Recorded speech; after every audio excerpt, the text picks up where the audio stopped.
എൻഡിഎക്ക് ക്രൈസ്തവ സഭകളിൽ നിന്നും കൂടുതൽ പിന്തുണ ഉയരുന്നു. തെരഞ്ഞെടുപ്പിൽ നരേന്ദ്രമോദിയെയും എൻഡിഎ സർക്കാരിനെയും പിന്തുണയ്ക്കുമെന്നുള്ള ആഹ്വാനവുമായി ecumenical catholic church of Christ രംഗത്തെത്തി.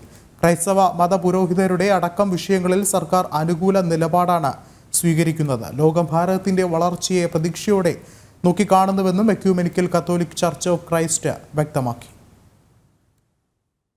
വിശ്വാസ് സബ്കെ സാത്ത് സബ്കെ പ്രയാസ് എന്ന് പറയുന്ന എല്ലാ പദ്ധതികളും കംപ്ലീറ്റ് ചെയ്യണമെങ്കിൽ ഈ ഗവൺമെന്റ് തന്നെ നടന്നു പോകും.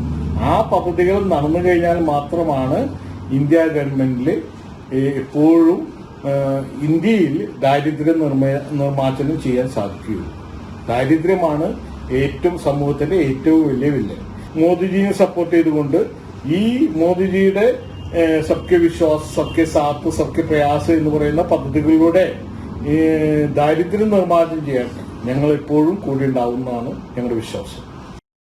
കൂടുതൽ വിവരങ്ങളുമായി ദിസ്ന സുരേഷ് ചേർന്നുണ്ട്. ദിസ്ന, പ്രധാനമന്ത്രിയുടെ ആഹ്വാനത്തോടൊപ്പം തന്നെ കൂടുതൽ ആളുകൾ പങ്കുചേരുകയാണ്. ദേശത്തോടൊപ്പം ദേശീയതയ്ക്കോടൊപ്പം എന്നുള്ള ആഹ്വാനത്തോട് ഇപ്പോൾ കൂടുതൽ പിന്തുണ വിവിധ ഭാഗങ്ങളിൽ നിന്നും പ്രത്യേകിച്ച് ക്രൈസ്തവ സഭകളിൽ നിന്നൊക്കെ തന്നെയും ഉയരുകയാണ്. ഒരുപക്ഷെ നിലവിൽ സംസ്ഥാനത്തെ എൻഡിഎയുടെ ജനപിന്തുണയ്ക്ക് തന്നെയല്ലേ ഏറ്റവും കൂടുതൽ ഒരു പ്രസക്തി ഇപ്പോൾ ഉണ്ടാകുന്നത്?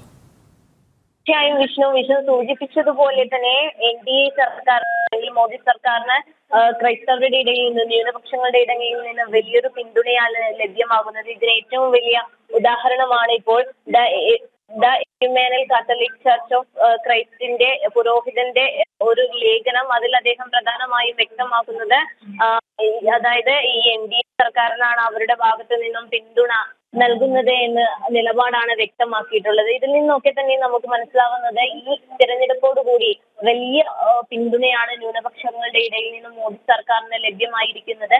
മണിപ്പൂർ വിഷയത്തിലൊക്കെ തന്നെയും വലിയൊരു രീതിയിൽ കേന്ദ്ര സർക്കാരിനെതിരെ ഇടതുവലത് കക്ഷികൾ പരാമർശങ്ങൾ ഉന്നയിച്ചപ്പോഴും ന്യൂനപക്ഷങ്ങൾക്കിടയിൽ നിന്നും ലഭ്യമാകുന്ന പിന്തുണ ഇടത് വലത് പക്ഷ സർക്കാരിന് വലിയൊരു തിരിച്ചടിയായി മാറുകയാണ്. അതുപോലെ തന്നെ താമരശ്ശേരി അതിരൂപതയുടെ യുവജന സംഘടനയെ അടക്കം KCYM അടക്കം കേരള സ്റ്റോറി അടക്കം പ്രദർശിപ്പിച്ചിരുന്നു. ഇതൊക്കെ തന്നെയും ന്യൂനപക്ഷങ്ങൾക്കിടയിൽ മോദി സർക്കാരിന് ലഭിക്കുന്ന പിന്തുണയാണ് വ്യക്തമാകുന്നത്.